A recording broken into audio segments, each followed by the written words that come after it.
A compelling new report from the CNA Military Advisory Board, The Role of Water Stress in Instability and Conflict, warns that lack of adequate fresh water can empower violent extremist organizations and place stable governments at risk.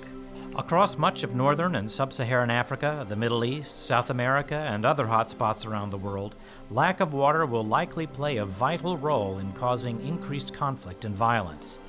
A recent panel discussion at the Wilson Center focused on the challenges of water stress and the findings in the report, which examines the role water plays not only in diplomacy, violence, and conflict, but also how water can be used as a tool of coercion across the spectrum of conflict.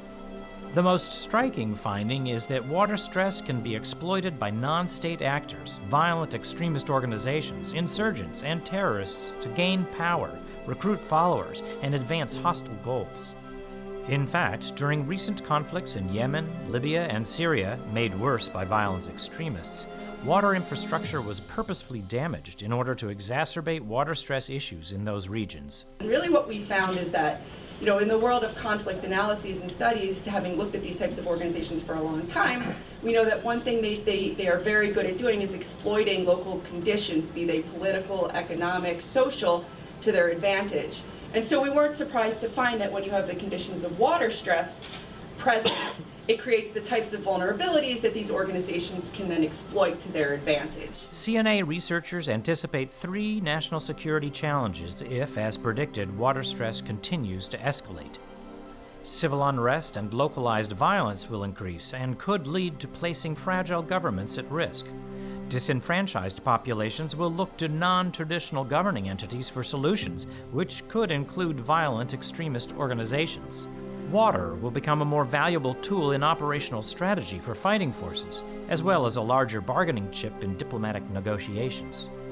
Tensions between neighbors sharing river basins will increase, and finding diplomatic solutions will become more challenging. Diplomacy and development have always been key to the arguments that we made, not just to the whole of government, but also specifically to the Defense Department. The Defense Department must advocate for the partnerships that are so important around the world with the State Department, with USAID in particular. And so the Defense Department can have a prayer of dealing less with the consequences and more in anticipating the conditions that will be difficult for people to live in and helping them contend with those conditions rather than have the situation degenerate.